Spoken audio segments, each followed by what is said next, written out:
जय हिंद। इस वीडियो में हम लोग पढ़ने वाले हैं धारावाही टोरॉइड के कारण उत्पन्न चुंबकीय क्षेत्र, अर्थात टोरॉइड के कारण उत्पन्न चुंबकीय क्षेत्र का मान कितना होता है जब उसमें विद्युत धारा प्रवाहित की जाती है। उसके परिमाणात्मक व्यंजक की हम लोग व्याख्या करेंगे और उसे प्राप्त करेंगे। लेकिन उससे पहले हम लोग यह जानने की कोशिश करेंगे कि टोरॉइड क्या होता है। तो इस वीडियो में सबसे पहले हम यही जानने की कोशिश करेंगे कि टोरॉइड क्या होता है। आखिर जब जान जाएंगे कि टोरॉइड क्या होता है तभी ना टोरॉइड के कारण उत्पन्न चुंबकीय क्षेत्र का व्यंजक हम लोग प्राप्त करेंगे। जब टोरॉइड हमें पता ही नहीं रहेगा तो कैसे हम प्राप्त करेंगे, आप खुद सोचिए। तो सबसे पहले टोरॉइड के बारे में जानेंगे। तो टोरॉइड को जब हम लोग परिभाषित करते हैं तो टोरॉइड की परिभाषा होती है कि जब एक परिनालिका को मोड़ करके वृत्ताकार रूप दे दिया जाता है और उस परिनालिका के दोनों सिरे आपस में जुड़ जाते हैं तो उसे ही टोरॉइड कहते हैं। अब यहाँ पर विशेष चर्चा में जो है वो हम लोग ये जानने की कोशिश करेंगे इस वीडियो में कि आखिर परिनालिका किसे कहते हैं। जिस परिनालिका को मोड़ करके और वृत्ताकार रूप दे दिया जाता है तो वह टोरॉइड बन जाता है। तो परिनालिका क्या होती है कि परिनालिका जो होती है वह एक समान व्यास की बेलनाकार अचालक कुंडली होती है जिस पर तार के फेरों की संख्या जो होती है वह लपेटी गई होती है। तार के फेरों की संख्या अनगिनत होती है।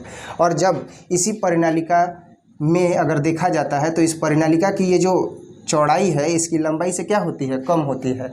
अर्थात जब कभी भी किसी कुचालक पर जो समान व्यास का एक बेलनाकार कुचालक होता है उस पर चालक कुंडलियों को पटलित कर दिया जाता है एवं जिसकी चौड़ाई उसकी लंबाई से कम होती है उसे क्या कहते हैं, उसे परिनालिका कहते हैं। उसे क्या कहते हैं, परिनालिका कहते हैं। तो इसी परिनालिका को जब मोड़ करके इसके इन दोनों सिरों को क्या कर दिया जाता है, जोड़ दिया जाता है और उसे वृत्ताकार रूप दे दिया जाता है तो वह टोरॉइड कहलाता है। ठीक है, उम्मीद करते हैं अब आपको टोरॉइड समझ में आ गया होगा कि टोरॉइड क्या होता है। टोरॉइड जो होता है वह परिनालिका को क्या किया जाता है, मोड़ करके वृत्ताकार रूप दे दिया जाता है और उसे ही क्या कहते हैं, टोरॉइड कहते हैं। और इसकी मुख्य विशेषता यह होती है कि इस टोरॉइड के बाहर एवं अंदर चुंबकीय क्षेत्र अत्यंत दुर्बल होता है जिसे शून्य भी कभी कभी ले लिया जाता है।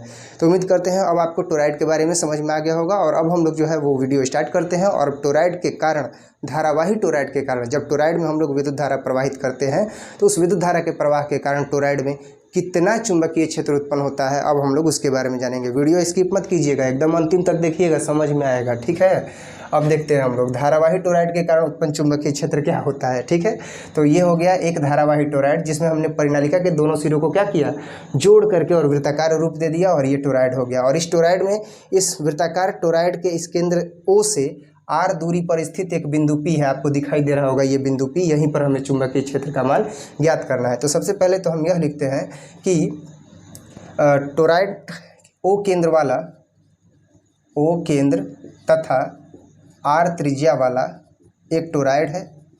R त्रिज्या वाला क्या है, एक टोरॉइड है। एक टोरॉइड है जिसमें I एम्पियर की विद्युत धारा, जिसमें I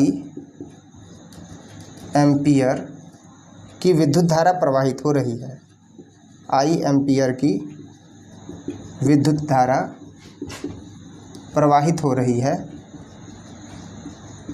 और इसी धारा प्रवाह के कारण हमें क्या ज्ञात करना है, तो इसी धारा प्रवाह के कारण हमें इस बिंदु P पर जो है वह चुंबकीय क्षेत्र का मान ज्ञात करना है। प्रवाहित हो रही है एवं इसी धारा प्रवाह के कारण, एवं इसी धारा प्रवाह के कारण उत्पन्न चुंबकीय क्षेत्र का मान, उत्पन्न चुंबकीय क्षेत्र का मान कहाँ ज्ञात करना है, तो बिंदु P पर ज्ञात करना है। बिंदु P पर ज्ञात करना है।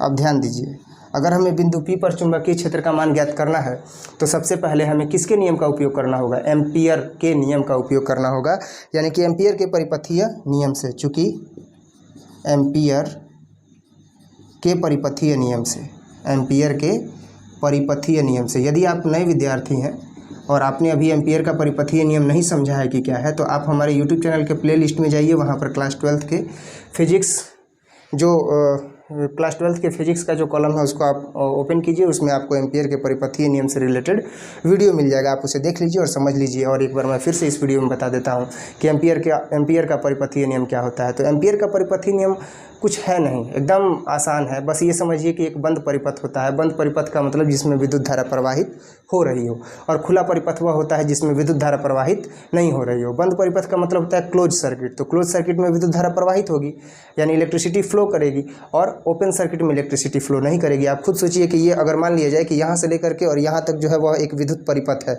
और इसमें हम क्या कर दें, इसको बीच से काट दें, ओपन कर दें, तो ओपन कर देंगे तो इसमें से इलेक्ट्रिसिटी फ्लो होगी? नहीं होगी। इसका बाद भी फ्लो नहीं होगा तो इलेक्ट्रिसिटी कहाँ से फ्लो होगी? समझ में आ रहा है ना? क्योंकि जब परिपथ ही खुला रहेगा तो उसमें कहाँ से जो है वो विद्युत धारा प्रवाहित होगी। तो एम्पियर के परिपथीय नियम में यही विशेषता होती है कि किसी बंद परिपथ से अगर विद्युत धारा प्रवाहित हो रही है तो विद्युत धारा के प्रवाहित होने के कारण जो उत्पन्न चुंबकीय क्षेत्र B होता है, इस उत्पन्न चुंबकीय क्षेत्र का रेखीय समाकलन उस बंद परिपथ से प्रवाहित होने वाली विद्युत धारा का μ0 गुना होता है। ठीक है, इतना अगर आपको समझ में आ गया तो अब आप ये समझ जाइए कि I जो होता है वो क्या होता है, चालक से प्रवाहित होने वाली कुल विद्युत धारा का मान होता है। तो यहाँ पर चालक क्या है, टोराइड न है, तो हम लिखेंगे अतः टोराइड से प्रवाहित होने वाली कुल विद्युत धारा बराबर अतः क्या लिखेंगे, अतः टोराइड से प्रवाहित होने वाली कुल विद्युत धारा। तो क्या हो जाएगा, टोराइड से प्रवाहित होने वाली कुल विद्युत धारा। तो टोराइड से प्रवाहित होने वाली कुल विद्युत धारा का मान निकालेंगे तो I बराबर क्या हो जाएगा, तो I बराबर अगर देखा जाए तो यहाँ पर फेरों की संख्या है n और इसकी लंबाई कितनी है, तो अब इसकी लंबाई तो इसकी परिधि से मापी जाएगी 2πr और इंटू I, यानी ये हो गया n इंटू 2πr और इंटू I। ठीक है, तो अब I बराबर हमें जो मिला वह मिला कुल विद्युत धारा का मान, और इस कुल विद्युत धारा में जो है वह n जो है वह क्या है, n जो है वह फेरों की संख्या है, 2πr जो है वह इसकी कुल परिधि है, क्योंकि कुल परिधि पर ही ना ये इन तारों को क्या किया गया है, लपेटा गया है, और इनमें I विद्युत धारा प्रवाहित हो रही है। तो वो हो गया I का मान। तो हम अब क्या लिख सकते हैं, समाकलन BDL बराबर, अब हम लिख सकते हैं समाकलन BDL बराबर क्या लिख सकते हैं, अब हम लिख सकते हैं μ0, तो ये हो गया μ0, और इंटू I की जगह पर क्या हो जाएगा n 2πr और इंटू I। ठीक है, इतना अब आपको समझ में आ रहा होगा। तो ये जो है वह उत्पन्न चुंबकीय क्षेत्र का मान हो गया, किसकी वजह से, एम्पियर के परिपथीय नियम की वजह से। लेकिन अगर हम ऐसे इसका चुंबकीय क्षेत्र निकालें कि इसका चुंबकीय क्षेत्र ये भी बंद परिपथ है, तो बंद परिपथ के रूप में अगर यह टोराइड है और है भी बंद परिपथ के रूप में, तो आखिर इसमें कितना चुंबकीय क्षेत्र उत्पन्न हो रहा है, तो हम वो भी निकाल करके देख लेते हैं चित्र से कि चुंबकीय क्षेत्र इसका कितना है। तो चित्र से BDL बराबर क्या होगा, तो vector A dot vector B बराबर क्या होता है, AB cos थीटा, तो ये हो जाएगा BDL cos थीटा। अब cos थीटा का मान क्या है आप देख सकते हो, तो ये BDL cos थीटा, तो ये समाकलन हो जाएगा BDL cos थीटा, और ये B को बाहर निकाल देंगे तो ये हो गया DL, और cos थीटा का मान यहाँ पर क्या रखेंगे, तो cos थीटा का मान 0 रखेंगे, 0 डिग्री तो बन रहा है, तो ये हो जाएगा क्या, cos थीटा का मान जो है वह हो जाएगा cos 0 डिग्री। तो cos 0 डिग्री का मान कितना होता है, 1 होता है, तो हम वही रखेंगे समाकलन BDL, तो ये हो जाएगा समाकलन BDL बराबर B, और DL cos 0 है, तो ये हो जाएगा DL, और cos 0 का मान कितना होता है, 1 होता है। तो फाइनली हमें क्या मिल गया, BDL बराबर B और इंटू DL मिल गया। अब ये समाकलन DL है, तो DL हमने किसको माना है, इसी की परिधि को माना है ना, तो इसकी परिधि को जब DL माना है तो अब इसमें मान क्या मिलेगा, तो समाकलन BDL है, तो वहाँ पर क्या मिलेगा, अब कैपिटल L मिलेगा, क्योंकि DL जो है वो अल्पांश भाग है। तो अब हमें क्या मिलेगा, अब हमें मिलेगा समाकलन BDL बराबर B इंटू L। अब इसको जो है वो हम समीकरण 1 मान लेंगे, और इसको जो है वो हम समीकरण क्या मान लेंगे, 2 मान लेंगे। लेकिन अब एक चीज़ याद रखिए कि ये जो DL है वह क्या माना गया है, इस पूरी लंबाई को जो है वह DL माना गया है, यानी ये परिधि है। यहाँ से स्टार्ट करते हैं तो यहाँ से लेकर के यहाँ तक जब आते हैं तो ये पूरी लंबाई ही इसकी क्या कहलाएगी, टोराइड की परिधि कहलाएगी, क्योंकि यह क्या है, वृत्ताकार रूप में है। तो अब इस DL के जगह पर L नहीं रखेंगे, क्या रखेंगे, 2πr रखेंगे। क्लियर है इतना, अब कोई डाउट नहीं होगा।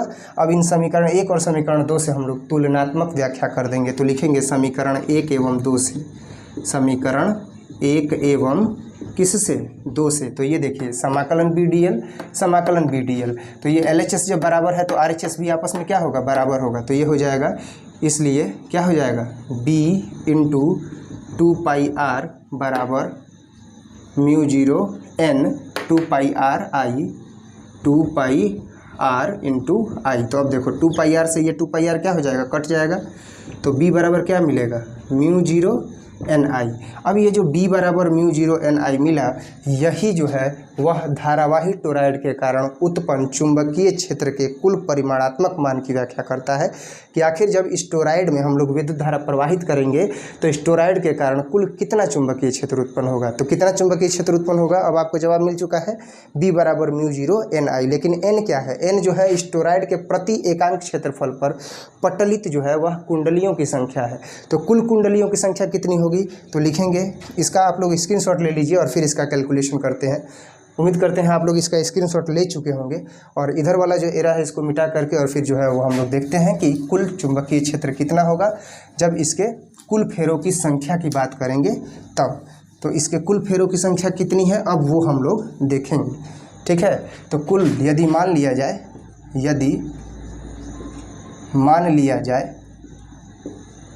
कि क्या मान लिया जाए, यदि मान लिया जाए कि फेरों की कुल संख्या क्या है, कैपिटल N है, तो क्या होगा, जब कैपिटल N होगा तो कैपिटल N बराबर हो जाएगा। अब इसमें फेरों की संख्या, जो टोरॉइड था उसकी कुल लंबाई लेंगे 2 पाई r और उसमें फेरों की संख्या प्रति एकांक में कितनी थी, n, तो ये हो गया n बराबर n 2 पाई r।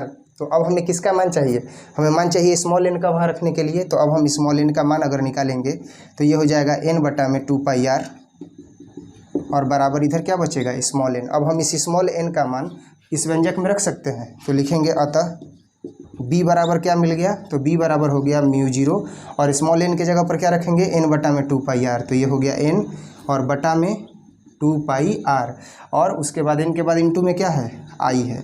यानी अब जो है वो हमें चुंबकीय क्षेत्र प्राप्त हो गया एक धारावाही टोरॉइड के कारण म्यू जीरो एन आई बटे में 2 पाई r। तो इस प्रकार से धारावाही टोरॉइड के कारण उत्पन्न चुंबकीय क्षेत्र का मान हम लोग प्राप्त कर चुके हैं कि धारावाही टोरॉइड के कारण, अर्थात जब हम परिनालिका को मोड़ करके और उसे वृत्ताकार रूप दे देते हैं और उसके दोनों सिरों को आपस में जोड़ देते हैं तो टोरॉइड का निर्माण होता है। और जब उसमें विद्युत धारा प्रवाहित करते हैं तो विद्युत धारा प्रवाहित करने के कारण उत्पन्न चुंबकीय क्षेत्र के परिमाण की मान की व्याख्या जब हम करेंगे तो उसका परिमाण हमें मिलेगा व्यंजक के रूप में, फॉर्मूला के रूप में म्यू जीरो एन आई बटे में 2 पाई r, जहाँ ये कैपिटल N जो है उस टोरॉइड में फेरों की कुल संख्या है और 2 पाई r उस टोरॉइड की परिधि है और I उसमें प्रवाहित होने वाली विद्युत धारा है। जब कभी भी न्यूमेरिकल हम लोग बनाएंगे तो उसमें इसका यूज हम लोग करेंगे। जब कभी भी अगर हमें टोरॉइड के कारण उत्पन्न चुंबकीय क्षेत्र का मान ज्ञात करना होगा तो उसमें हम लोग इस फार्मूला का यूज करेंगे। उम्मीद करते हैं आपको ये वीडियो अच्छे से समझ में आया होगा और धारावाही टोरॉइड के कारण उत्पन्न चुंबकीय क्षेत्र का ये जो टॉपिक है वो आपको अब तक का सबसे बेहतरीन टॉपिक लगा होगा। और इसी तरह के वीडियो देखने के लिए आप हमसे जुड़े रहिए और अगर ये वीडियो अच्छा लगा है तो इस वीडियो को लाइक कीजिए, अपने फ्रेंड्स के साथ शेयर कीजिए और इसी तरह के वीडियो देखने के लिए हमारे यूट्यूब चैनल को सब्सक्राइब कीजिए। हम रेगुलर जो है वो टॉपिक, जो भी टॉपिक है वो रेगुलर जो है वो अपलोड किया करेंगे और आप लोग उससे देखिए, लाभान्वित होइए। मिलते हैं तब तक नेक्स्ट वीडियो में, तब तक के लिए जय हिंद।